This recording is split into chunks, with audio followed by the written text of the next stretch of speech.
Então, boa tarde, pessoal do 7º ano. Estamos aqui para mais uma aula na disciplina de português, na qual vamos trabalhar os assuntos referentes a modo imperativo, e a gente vai estar fazendo uma correção, e depois eu vou estar passando uma atividade de ortografia também, revisão de assunto do ano passado, que é mal com L e mal com U, certo? Aproveitando só a unidade que a gente vai estar fazendo a correção de uma página só de redação que está faltando a gente corrigir, para poder não ficar sem corrigir para a semana que vem.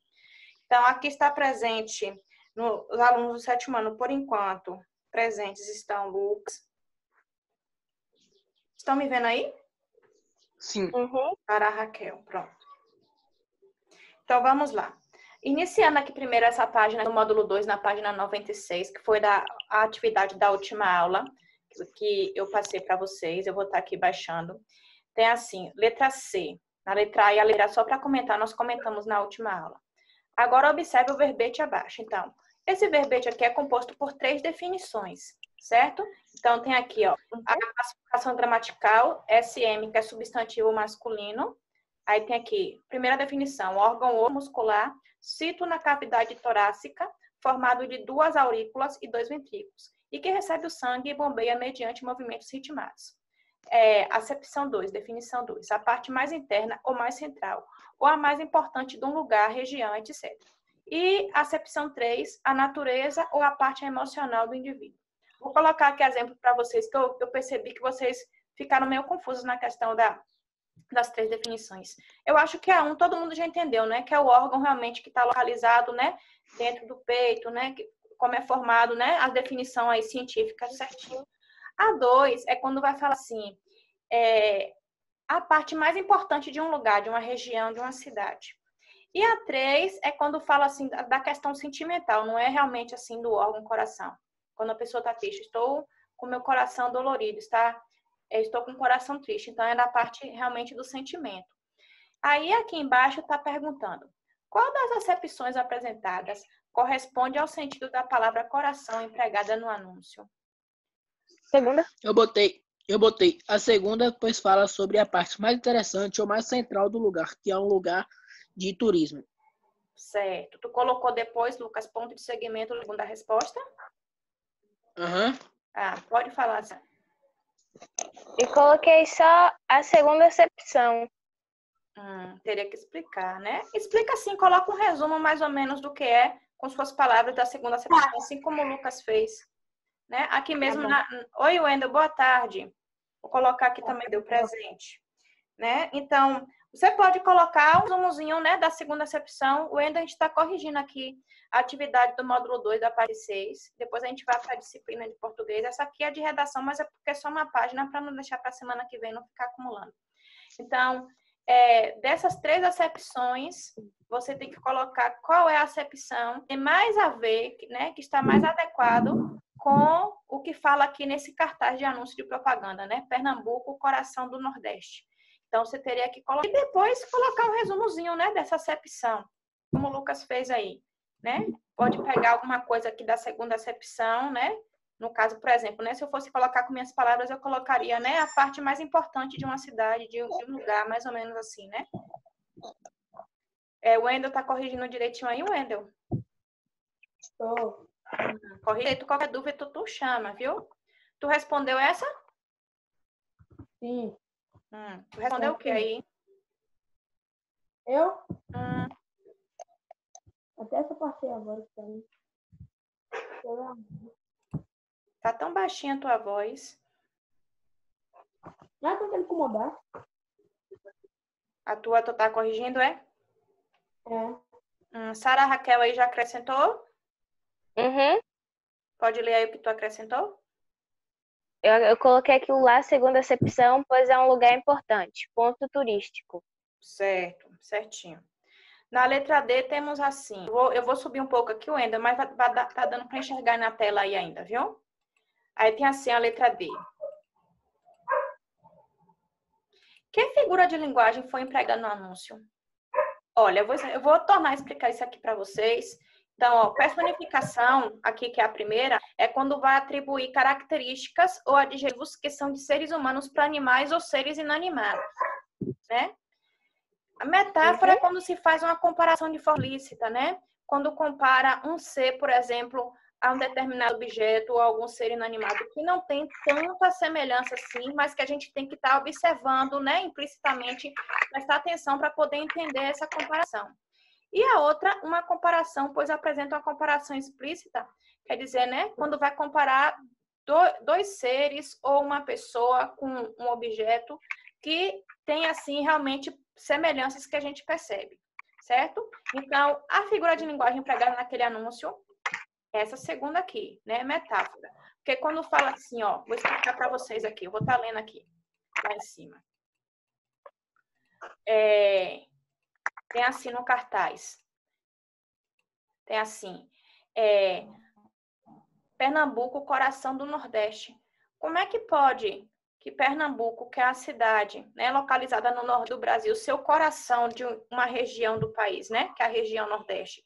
Então, é feita essa questão dessa metáfora que faz essa comparação do coração com uma determinada região do país. Mas se a gente tem que entender a definição do que é coração, aí no caso desse contexto, para poder perceber que se trata da metáfora. Faz aquela comparação, mas é de forma muito distante, né? Coração com uma cidade que vai comparar a região, que faz parte da região nordestina. Não sei se vocês estão dando para entender. Ó, do início que eu estou explicando esse assunto, eu estou falando da questão da comparação e da metáfora, né? Vocês conseguiram compreender que a comparação e a metáfora são figuras de linguagem que são semelhantes, mas que vai ter algum ponto que vai ser diferente? Uhum. Quem é que pode me falar com suas palavras assim, poder fazer a diferenciação entre a comparação e a metáfora? Quem que pode me falar? O áudio está cortando. O que é isso aqui? Quem que pode me falar essa comparação? Assim, quer dizer, falar com suas palavras a definição dessas figuras de linguagem que é a comparação e a metáfora. Ai, pra não você falar com minhas palavras, não. Não sabe? Não. Ó, vou falar novamente. A metáfora e a comparação são duas figuras de linguagem que elas vão ser muito semelhantes.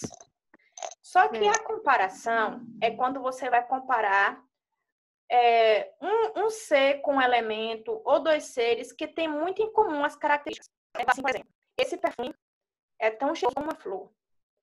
A semelhança entre o perfume, o aroma do perfume e a flor? E o perfume e a flor? Sim. Então, quando essa comparação é feita que se assemelha muito um ser com o outro, ou um objeto com o outro, ou ser com objeto, ou um ser com um outro que não é ser vivo, que existe muita semelhança entre si, entre as características, vai existir a comparação. E a metáfora é quando a gente vai fazer a comparação como se fosse assim, não tem muito a ver com aquilo, né? Vou falar assim, ó, ele tem a cabeça dura como uma pedra. Tem semelhança entre cabeça e pedra? Não. Não, a gente tem que ver o contexto que está implícito para poder entender, né? Por que tem a cabeça dura? Pedra. Quando fala assim de pedra, por quê? Porque a pessoa é muito teimosa, né? Então, existe, para poder a gente entender a metáfora, a gente vai ter que parar para pensar o que tem, né? Por que faz essa comparação? Vocês conseguiram entender? Uhum. Eu consegui. Lucas, então, assim, a comparação é quando possui mais semelhança. Isso. E a metáfora nem tanto. A gente tem que parar para poder entender por que está fazendo aquela comparação. É igual eu falar bem assim, vamos supor. Essa pessoa tem a mente ao vento, como um vento. O que tem a ver a mente da pessoa, né? O pensamento com vento? Nada. Então, isso aí é uma metáfora. Porque aí a gente vai parar para entender por que vento. Porque a pessoa, ela é muito desatenta, né? Ela vive assim, né? Não presta atenção nas coisas. Então, quando a gente para pensar por aquela comparação. Todo mundo está me ouvindo, pessoal?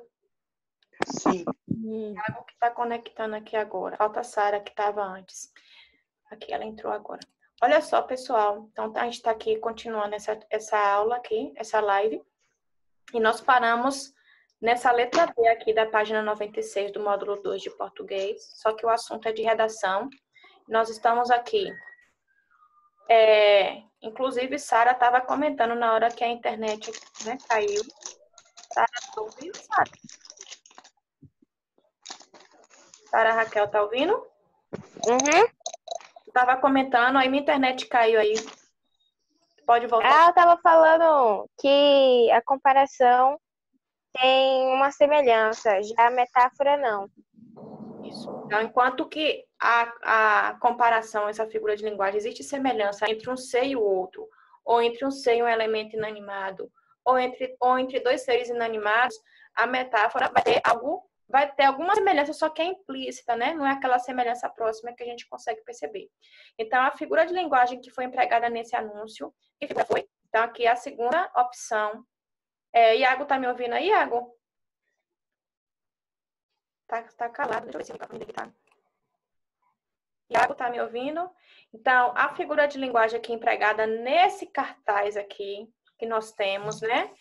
Pernambuco, coração do Nordeste, vai ser metáfora, né? Como tá aqui, pois compara implicitamente determinado lugar a um coração, né? Implicitamente, quando fala, não é a comparação logo que a gente percebe objetiva, é subjetiva. A gente tem que parar para imaginar por que está comparando, certo? Deu para entender? Então, comparação não, ó, pois apresenta a comparação explícita, que tem coisas semelhantes, não. De determinado lugar, um coração, não. Todo mundo conseguiu aí corrigir? Agora, o Wendel tá corrigindo direito aí, o Wendel. Sim, pronto. Sim. Iago, que eu não tô conseguindo ouvir a voz de Iago. Iago, eu acho que tá com o mesmo problema E Bruno? de Bruna. O áudio não tá conseguindo sair, tipo, ele não tá conseguindo, eu acho que ele não tá conseguindo escutar e nem falar. O de Bruna tá assim também, de manhã na aula do professor. Ah, ele me falou, ele tem que ativar, deixa eu falar aqui com ele, ativar o seu áudio. Mas o áudio não tá aparecendo a opção de ativar o áudio, não. Não? Vai em participantes que tu vai ver. Todos têm a câmera e o áudio dele não tem, tá vendo? Deixa eu dar uma olhadinha aqui, pessoal. Eu vou parar aqui o vídeo um pouquinho para poder olhar isso aqui. Todo mundo tá me ouvindo ainda? Tô. Deixa eu ver aqui. Os participantes. Oi. O dele não tem a opção do microfone. Oi. Tá vendo? O de Bruna também tá assim. Eu vou continuar aqui. Eu vou falar com ele aqui rapidinho aqui. Tá parada a gravação aqui. Eu vou falar com ele aqui para poder ele assistir depois. Ô, Iago, presta atenção. Eu tô aqui com teus colegas e aqui não tá aparecendo a opção do teu áudio para tu ouvir.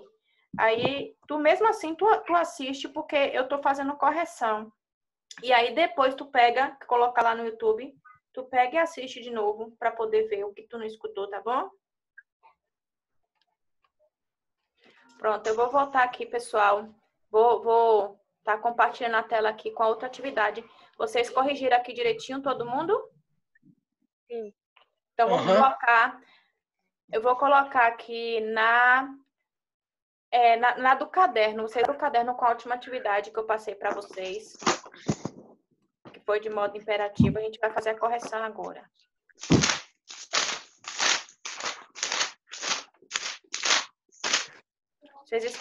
Vocês estão conseguindo ver aí a tela? Uhum. Certo. É porque eu não estou vendo aqui os quadrinhos com a imagem de vocês. Apareceu aqui agora. Então, pessoal, a gente vai dar continuidade a essa aula, né, de português. E a gente está com essa correta atividade que eu passei para vocês por último no caderno, que foi sobre esse texto aqui de Pedro Bandeira. Então, tem assim, eu vou estar lendo o texto para poder a gente fazer ação aqui. Eu vou digitar agora a correção com vocês. Aí tem, eu escrevi este livro para você, lembrando-me do tempo em que eu sorria. Cala a boca, menino. Para quieto, menino. Vá para o seu quarto, menino. Que isso não é conversa para criança. E coisas do tipo. Se você quiser saber mais coisas sobre mim, eu informo que nasci em Santos em 1942 e moro em São Paulo desde 1961, onde fiz faculdade, fui ator de teatro, editor, jornalista e publicitário. Mas hoje eu não sou mais nada disso. Desde 1983, eu sou o seu escritor. Então, aqui é só o crédito final do texto, né? Aí, continuando aqui. Na questão 1 tem assim.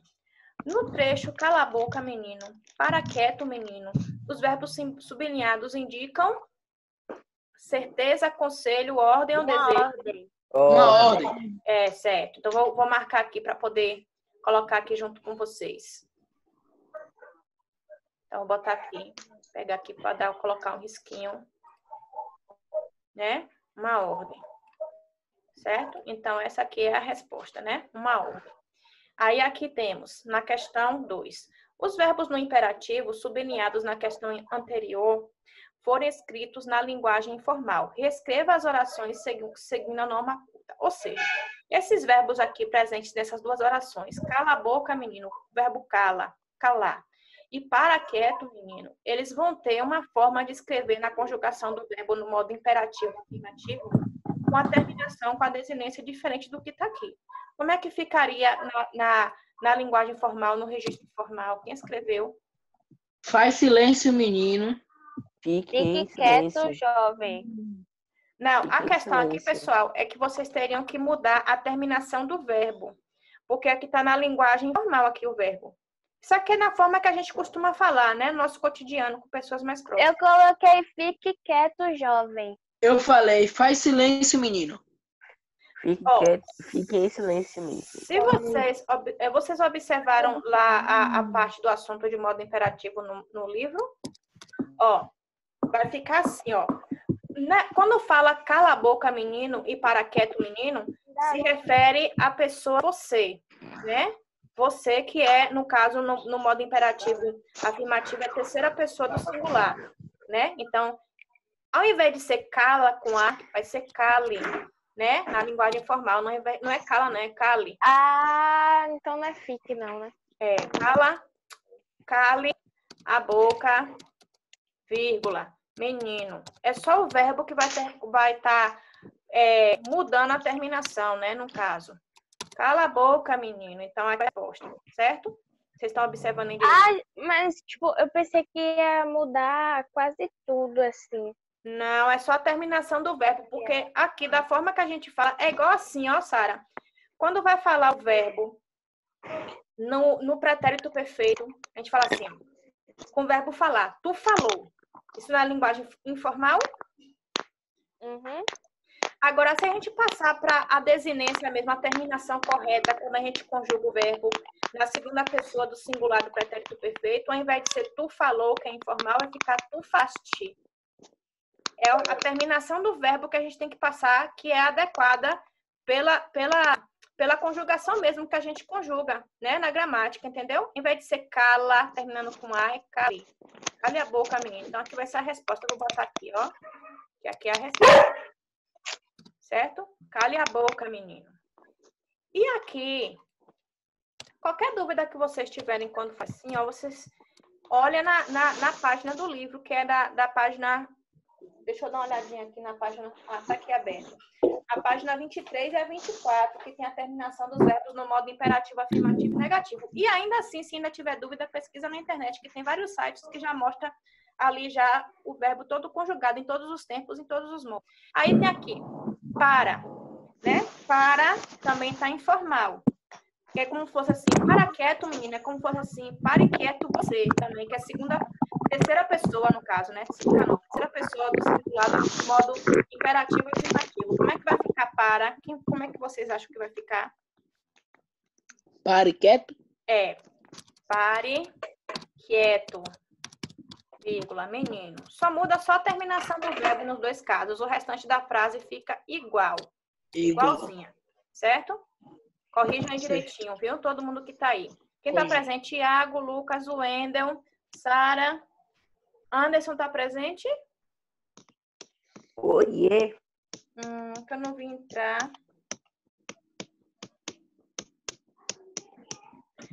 Vamos lá. Eu tô falando aqui com o Tiago, pessoal, viu? Que tá aqui perguntando um negócio. Questão 3, temos assim. Por que o autor... Essa aqui é mais pessoal, né? Mas está de acordo com o assunto da linguagem formal e informal. Por que o autor escreveu os verbos de modo informal? Eu botei porque ele conta, porque ele tá escrevendo o livro da sua história. Ele bota o que ele ouvia falar quando ele é pequeno. Aí tu falou algo, né? Mas tem que ser mais falando da questão por que ele usa a linguagem informal aí nessa situação. Então pode ser porque se trata de um livro para crianças? Não. Sobre o autor? Porque é Para como se ele facilitar o entendimento dos leitores. Anderson pode completar com o que eu vou falar aqui mais ou menos, viu? Por quê? É como se essa pessoa que escreve esse texto aqui, Pedro Bandeira, é como se ele estivesse desabafando com uma pessoa dele muito próxima. Quando a gente vai falar qualquer coisa com a pessoa próxima, a gente vai usar a nossa linguagem que a gente usa no dia a dia, a linguagem informal, né? Então, é mais ou menos assim. Então, vocês podem botar assim, porque o autor do texto está se comunicando com alguém mais próximo e como esse tipo de relação se usa comumente a linguagem informal. Mais ou menos assim.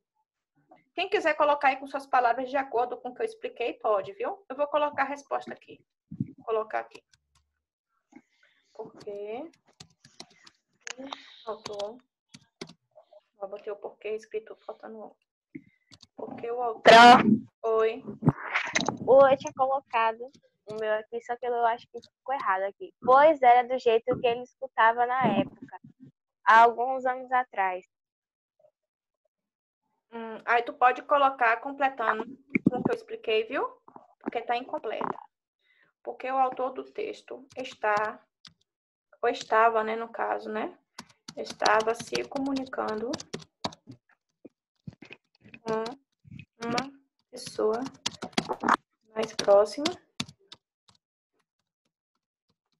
E nesses casos é comum comunicando. Deixa eu colocar o i aqui que está faltando. É comum o uso da linguagem informal. Coloquei aqui a resposta. Vou deixar aqui um pouquinho para vocês estarem.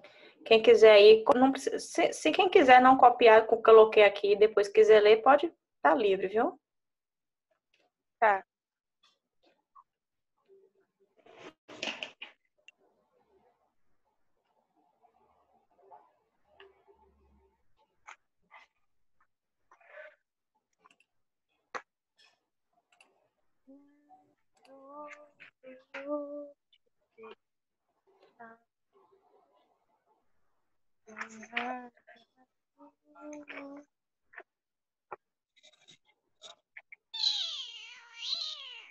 Lucas, eu tô gravando, viu, Lucas? Oi.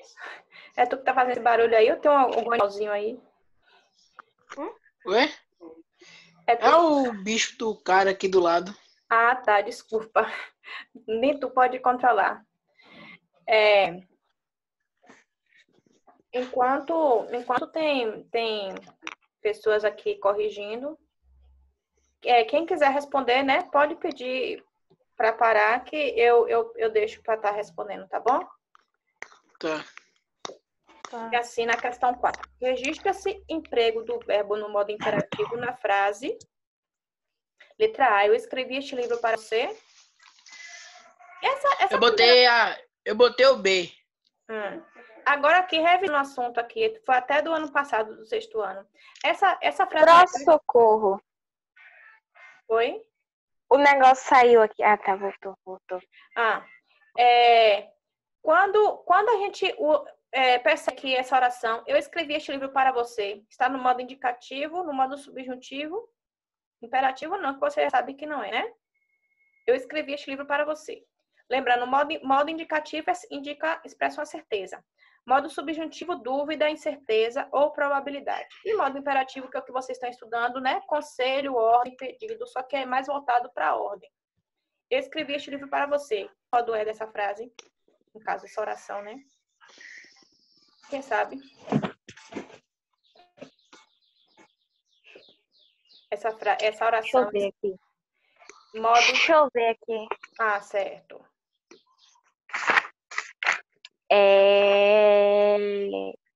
Qual é a primeira? Ou a Modo segunda? A primeira, eu escrevi este livro para você. Modo. Ah, pronto. Essa eu não encontrei, não. Eu só fiz a B.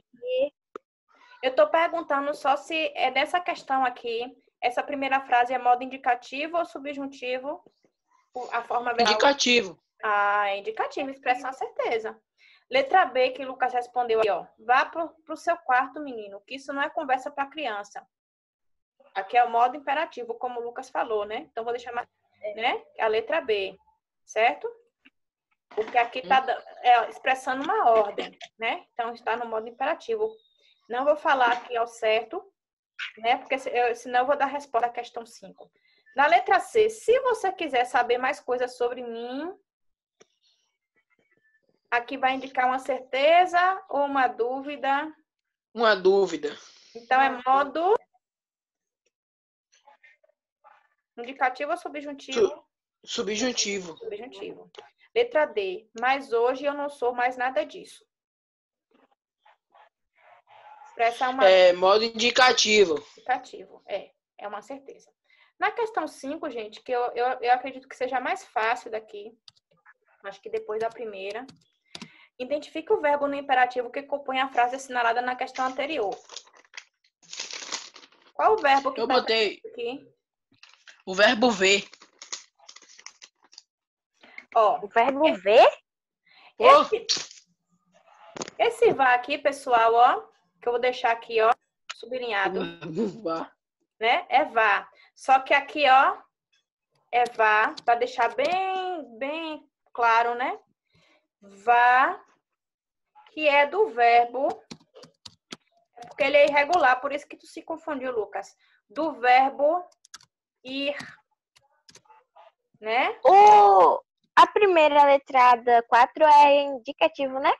É indicativo, que expressa uma certeza, uma convicção, algo que é certo. Do verbo ir e está no modo imperativo, não precisa ser letra maiúscula aqui não. Imperativo, afirmativo. E qual é a pessoa do discurso? Primeira pessoa não é, que a gente já percebeu na explicação que a gente segunda. não pode dar uma não, terceira. É terceira. É a terceira, a R. Terceira pessoa. Não, e R. Vá para o quarto você. Né? Quando é no modo imperativo, tanto afirmativo como negativo, você vai estar do lado de ele ou ela, que é terceira pessoa do singular.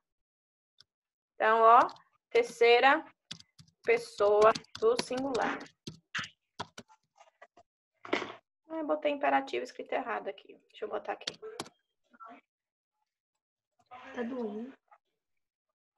Tá doendo o quê, gente? Vou corrigindo aí, certo? Sara, colocou certo essa aqui, Sara? E Anderson, vá. Tá. Vou botar aqui, vá entre aspas. Pra gente perceber, deixar bem destacado. Pronto, já corrigi já. Deixa eu ver aqui se Iago tá falando alguma coisa aqui. Ah, não, já parou. Ele vai ter que assistir depois. Ó, todo mundo conseguiu corrigir aqui. O Enio deixou alguma coisa sem corrigir aqui. Se eu fui rápida, eu desci muito aqui rápido. Corrigiu aí direitinho, Enio? Então, eu vou passar, pessoal, para uma outra questão. Na realidade, assim, é assunto, vírgula, né? Tá no conteúdo de vocês de ortografia. Só que vocês já viram isso nos anos anteriores. Mal com L, mal com U. É, isso mesmo, viu? Só que vai ser vai ser um pouquinho mais explicadinho, né? Com mais detalhes. Eu vou botar aqui, compartilhar. Mas é fácil, assim, tipo, pelas regras que eu aprendi antes. Ó, pessoal, eu deixei isso aqui preparado, mas na realidade é para escrever no caderno, viu? E vai servir para a próxima avaliação de vocês. Aí tem assim, ó, ortografia, emprego do mal com L e mal com U. Vocês já devem saber, claro, né? Já aprenderam nos anos anteriores que isso aqui é assunto que aprende lá desde o quarto ano, né? Fundamental 1, né? Mal com U é o... Oi? Depois tu vai mandar a foto desse negócio pra gente fazer, não vai? Vou mandar o o print. É porque isso aqui eu tenho que mandar para o meu WhatsApp web no notebook, para poder eu printar no celular, para depois enviar para vocês. Entendeu? Uhum. Aí demora. Isso aqui eu fiz ontem de noite, já tarde. Então, vamos lá. Todo mundo sabe que mal com U e mal com L vai ter a parte que é o antônimo, né? Que é o significado contrário. Qual é o antônimo de mal com U? Quem sabe? Bom, onde significa ruim. Bom. Tem um significado de ruim. É bom, não? Tem um significado que ele falou para ruim, mas como Sara falou aí, o oposto, quer dizer, o antônimo de mal com U é aqui mesmo, tá vendo aqui, Lucas? Ruim, tá vendo aqui na frente? Mas bom. mal com U é antônimo de bom, né? Então, e mal com L é o antônimo de quê? Bem. Certo. Aí tem aqui, ó. Nós vamos perceber que esse mal com U e mal com L, eles fazem parte da classificação de adjetivo e advérbio. Mal com U é uma qualidade ruim, né? Se é o oposto de bom, se é um antônimo bom, então é uma qualidade ruim. Então, vai ser adjetivo. Então, vou botar vocês, ó. Mal com U é sempre adjetivo e significa ruim, como Lucas falou, né? Que é a mesma coisa que ruim. Imperfeito, que causa prejuízos. É antônimo de bom, faz o plural com maus e o feminino é má, né? Quando fala bem assim, ó, ela é má, né? Com acento. Já mal, já ser na classificação gramatical, mal com ele já vai ser advérbio. Vocês estudaram advérbio ano passado, né? Já mal, eu tô lendo aqui embaixo, pode ser classificada como advérbio de modo. Quando significa incorretamente, erradamente, né? Quando fala assim, por exemplo, ele jogou mal, vai ser mal com L. Porque é a forma como essa pessoa jogou, o modo. Por isso que é chamado advérbio, né? Advérbio de modo. Não sei se vocês se lembram no estudo do ano passado, o 6º ano, que alguns advérbios de modo terminam tem essa terminação aqui em mente, ó. Então, incorretamente, erradamente, erroneamente, que é a mesma coisa que erradamente. Então, mal com U é adjetivo, que é o contrário de bom, e mal com L é advérbio de modo, que é o oposto de bem, certo? Então, nessa atividade aqui, ó, ela é um pouquinho grande, eu coloquei da letra aqui, ó, da A até a letra Z, que é simples, né? Como vocês já devem ter visto. Mas como é conteúdo do 7º ano, eu tenho que dar para vocês, mesmo vocês já sabendo. Então, completo com mal com L ou mal com U. Aí vocês vão ler, entender o contexto, né? Outra dica que eu dou para vocês, tentem ler se vocês tiverem dúvida na questão de qual é mal com U. Tenta colocar o contrário, bem ou bom, aí colocar o que é o contrário. Tipo assim, você bem, com L. Entendeu como é que faz? Então, você tenta colocar o antônimo da palavra mal com L ou mal com U, e você vai entender qual que vai cair. Então, ainda tinha mais que né? Aí vocês, daqui a pouquinho, eu vou estar colocando para vocês no grupo individual também, eu vou estar colocando o print e vocês vão estar fazendo. Agora, uma coisa que eu estou pedindo aqui para vocês, que a semana toda eu estou falando, vocês têm dúvida com relação a algum assunto de português ou de redação?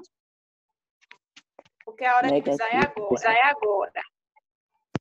Deixa eu rever aqui, calma aí.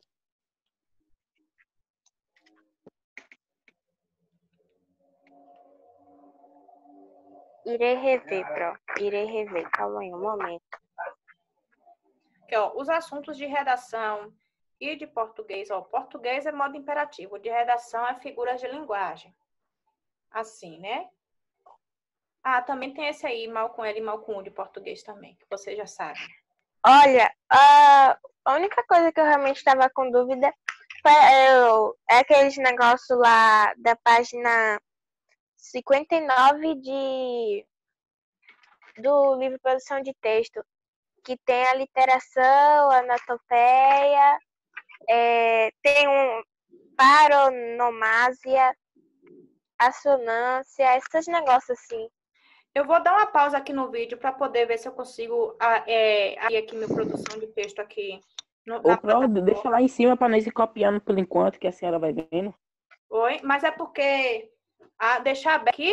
Mas é porque ou eu deixo aberto aqui, Anderson, ou eu deixo aberto o livro lá. Aí que tá a situação, então. Entendeu? Eu não posso abrir aqui metade com essa atividade e metade com o livro, não. Antes, a prova é mandar depois no grupo para nós Eu tô copiar. ligado. Ó, eu vou tentar abrir aqui. Eu vou pausar o vídeo para não ficar aqui eu procurando, né? Para depois mandar lá no YouTube. Eu vou pausar aqui o vídeo. Eu vou tentar abrir lá na plataforma esse livro aqui do Produção de Texto para explicar para vocês isso aí que Sara Raquel tá perguntando, tá bom? Pronto, pessoal. Vocês estão vendo aí? Não. Ainda tá na outra negócio lá da Vou botar aqui novo compartilhamento.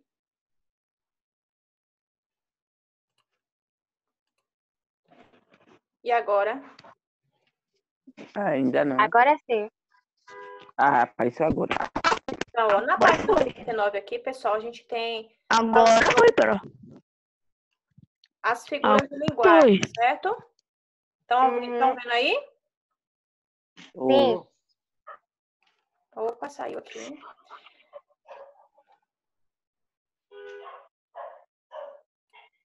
Oi, abriu.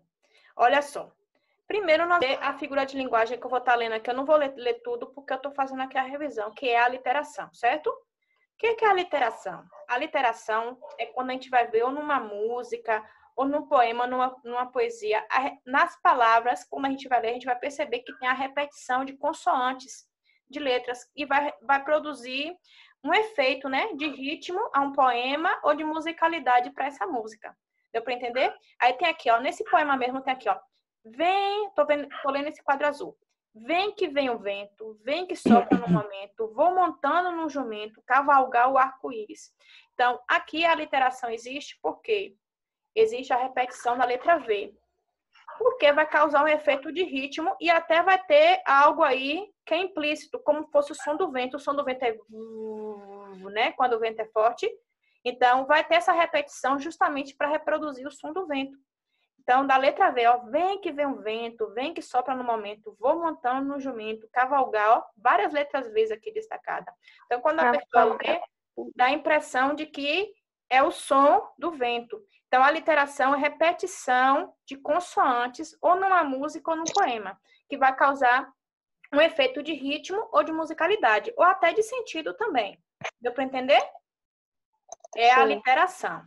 Aí depois a onomatopeia, eu acho que é a mais fácil que vocês dão para entender, que é o som reproduzido, né? De algum som que é reproduzido e a gente vai escrever aquela forma do som, né? Como, por exemplo, o som da porta que faz toque-toque, né? O som de alguma coisa caindo no chão, o som do telefone tocando, o som de uma buzina, né? O som de uma campainha tocando, vai ser a onomatopeia. Deu para entender aí? O que é a onomatopeia? Uhum. Certo. Deu. Aí tem aqui. Aí aqui tem que clicar essa forma nova de abrir aqui. Ficou horrível, que era de página por página. Agora duas. Vamos para outra página aqui. Aí depois nós vamos aqui em cima ainda na próxima página, 60, vai falar ainda sobre a onomatopeia, porque a gente já corrigiu essa atividade aqui. Eu vou estar só avisando o assunto, tá bom? Então, paranomásia. O que é a paranomásia? Ó, paranomásia, pessoal, é a mesma coisa de paronímia, né? Que é quando a gente vê que tem palavras que a escrita é muito semelhante ou igual, mas a depender do contexto, vai ter um significado diferente, certo? Olha o exemplo aqui dessa estrofe de Afonso Romano de Santana na questão 4, que eu estou apontando aqui, tá vendo? O que existe aqui, ó? Como? Estou lendo aqui esse poema, viu? Como? Uhum. Como um selvagem como. Esse primeiro como aqui, como um selvagem como, tem o mesmo significado desse último aqui? Não. Embora a forma de escrever seja igual, esse primeiro como aqui tem um sentido de uma palavra de comparação. E esse outro como aqui é verbo, né? De comer, ação de comer. Então, quando existe essa paronomásia ou paranomínia, que também é semelhante, depende do livro, é quando palavras que têm a escrita semelhante ou igual, mas a depender do contexto, elas vão ter os significados diferentes. Igual eu falei ano passado com vocês, que tem colher e colher. Não sei se vocês se lembram que eu já expliquei para vocês. Colher com O aberto, né? Quando a gente pronuncia com o aberto, é o talher que a gente usa. E colher, com esse O fechado na primeira sílaba, é o ato de quê? De ir lá, né? Colher os alimentos. Então, esse é o sentido dessa figura de linguagem paranomásia. Deu para entender? Mal com L e mal com U é um exemplo de paranomásia, né? Eles têm o som semelhante, a forma de escrever parecida, mas tem um significado diferente. Vocês não estão entendendo aí direitinho? Aí nós vamos para aqui, que é a assonância. A assonância, pessoal, vai ser parecido com a literação, só que ao invés de ser com vogais, ao invés de ser com consoantes, vai ser com vogais, certo? É a repetição de vogais numa música ou num poema. Então, ó, lembra que a assonância, a literação é repetição da letra de consoante. E a assonância, que é o próximo que eu estou aqui apontando para vocês, é a repetição da vogal, que vai também criar um efeito de ritmo e musicalidade, né? Dependendo se for um poema ou se for uma música. Aí tem aqui, ó, esse poema de Cruz e Souza. Aí tem aqui, gargalha ri num riso de tormenta, como um palhaço que desengonçado, nervoso ri num riso absurdo, inflado, de uma ironia e de uma dor violenta.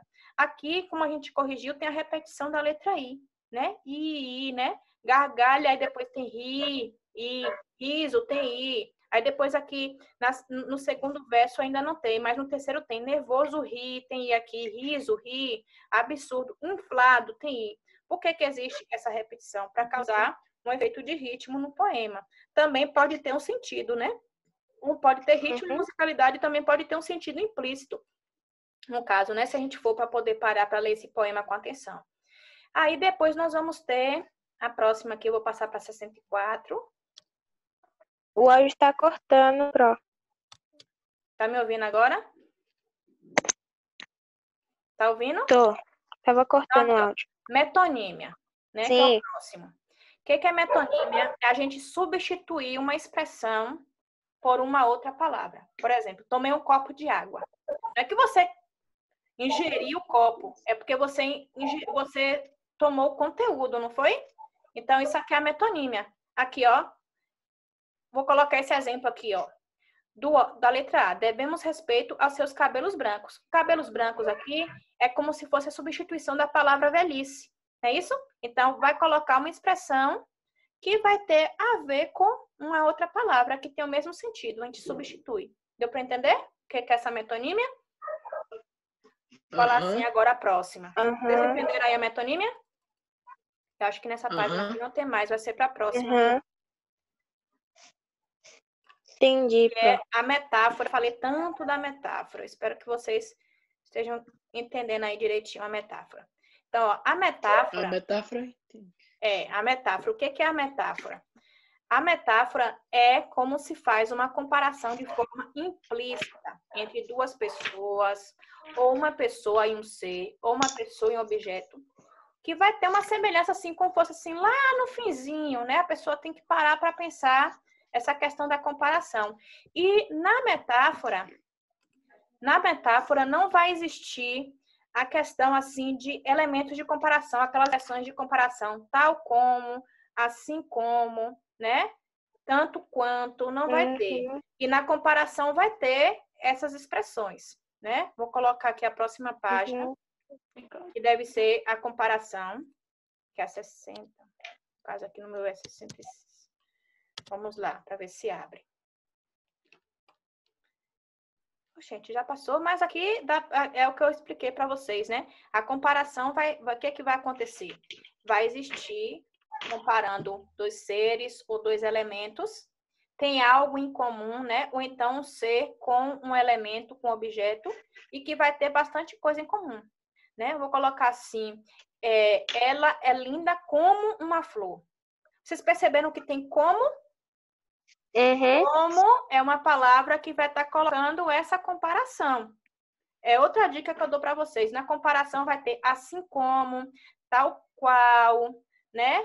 Como, que vai estar existindo essa comparação e vai ter algo em comum que a gente percebe logo de forma explícita. Vocês conseguiram entender aí tudo agora? Sim. Ó, então eu vou estar encerrando essa aula aqui, inclusive meu tempo está acabando. Qualquer dúvida que vocês tiverem também com relação aos assuntos de português ou de redação que estiver estudando, vocês podem estar me perguntando, viu? Certo. Aí eu vou arrumar aqui para poder colocar no grupo a atividade de português de mal com L e mal com U, para vocês fazerem no caderno de português, tá? Então, tchau.